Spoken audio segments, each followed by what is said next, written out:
Hey there everybody, thanks for tuning in. This is Dirt Bike Channel and I'm your host Kyle Brotherson. Today's video is part 3 essentially of a 3-part video series where I'm talking about my new bike setup and my new bike protection process. This process is something that I've developed over the last 10 years of setting up anywhere between 40 to 60 bikes depending on how we count them. The first 2 videos in this video series were just setting up the bike, like setting sag and doing things like that and checking brakes and getting the handlebars and the levers in the right position. This video is going to focus on just the protection parts that I put on the bike. I'm not a big guy, I'm not like a big bling person. I like to put some protection parts on the bikes. And I also tailor this to exactly what I'm gonna do with the bike. If it's a bike that I'm maybe not gonna do like hard enduro stuff, like this Kawasaki, maybe I won't put as many protection parts. If it's a bike that I am gonna definitely do hard enduro stuff on, like this KTM here, or a couple of those KTMs over there, then I will tailor that and I will put more protection parts on the bike. But that's what this video is gonna focus on, is those protection parts that I'll put on the bike to try to save a ride. You know, if you have a problem or something like that, if you have a tip over, you got to carry a lot of stuff in your backpack just to be prepared for maybe tools and different things that you might need. But some of the things we'll talk about today in this video might save your ride and keep you out there longer or just get you back to the truck. Super quick before I get into the guts of this video, see these 3 bikes right here, this 2020 Sherco, 2020 KTM, and another 2020 KTM. If you're watching this video before December 15th of 2020, you can get entered to win these bikes. Yes, I'm giving all 3 of them away to lucky viewers. All you have to do to get entered is to go to my website, dirtbikechannel.com right now, and you can get entered to win these bikes. I've given away 10 bikes in the past. I don't know what you're waiting for, because these bikes one of these bikes could be in your garage because I'm giving all 3 of them away. Okay, let's get into the show. A good skid plate is tantamount for these bikes. The best that I've found are these SXS slide plates and AXP slide plates, but you want to get something that'll cover your linkage as well if you've got linkage on your bike. This is a fantastic one. I'm going to throw on a rear brake disc guard. This is one that I got from KTM Power Parts. Bulletproof Designs make some really nice ones. I'm also going to put on this swing arm tab guard here on my KTM to, you know, make it so I don't rip the swing arm tabs off when I'm navigating through rocks. That's a good look at the Bulletproof Designs one that I have on most of my other bikes. That's a really, really good product. Expensive, but a super good guard. If I'm not installing full wrap handguards on the bike, I'll consider putting bar ends on the bike. That just helps to keep, see that one doesn't have it, this one doesn't have it either. This bike over here does have it. It just helps to keep from destroying the end of your grips and also kind of breaking your throttle tube over here. So that's something to think about, is bar ends on your bike. See, the bike over there doesn't need it because it's got full wrap guards. So it's just something to consider. Sometimes I'll install these swing arm covers on the bike just to keep the swing arm from getting completely trashed. They're lightweight and they're not super expensive, and so that's a decent protection product you can put on here. I really love these fork tube covers made by Dingo Racing. They slip right on the bike. You can get them in different colors. You've got lower tube covers, you've got the upper tube covers, and it's just really, really cool to be able to protect the bike from when you have diggers or you tip over in rocks. These things will take a beating and absorb a ton of energy so it doesn't go in and damage your fork tubes. On many bikes, a good set of radiator guards or protectors are going to be paramount. Bulletproof Designs makes some nice ones. Flow Motorsports makes some nice ones. Enduro Engineering, they all kind of make them. I don't think it's nearly as necessary on the late model KTMs, just the way that this is designed. I haven't needed it on the KTMs, like this bike over here. This 2020 has been through war and those radiators are not bent.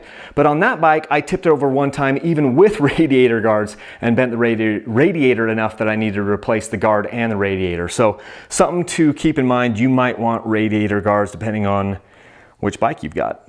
Let's talk radiator fans. If you're going to be doing a lot of slow technical riding, a radiator fan is going to be really, really nice. This one is the KTM fan.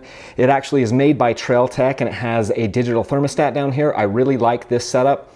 This one actually, you can get this with the actual wire harness coming back here to the battery to power that thing, and its brains are right here. Other fans are maybe controlled by your ECU, but I like that one.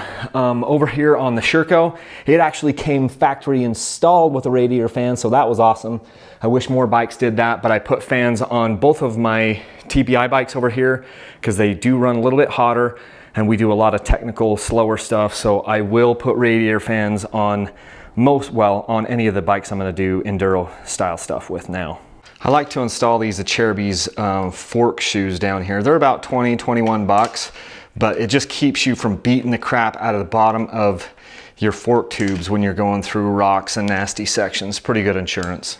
If you know you're going to be getting into the nasty stuff on a regular basis, you might want to install an ignition cover, and also you can get a clutch side cover over here. I've been putting those on a few different bikes just because it absorbs a little bit of energy if in the event that that takes a hit from rocks or roots or other things when you tip the bike over and dump it. Just good insurance to keep from breaking things is to have one of those covers. Depending on what you're doing, you might want a front brake rotor guard. I actually don't have one here in the shop on any of these bikes, but it is something that I will consider on certain bikes, and you might want to consider on yours. I'd get slammed if I didn't talk about pipe guards. I'm not a huge fan of pipe guards, but I know some people are. I think the energy has to go somewhere, and it typically goes into a place I don't want it to go if I've got a pipe guard. So this is how I guard against new pipes.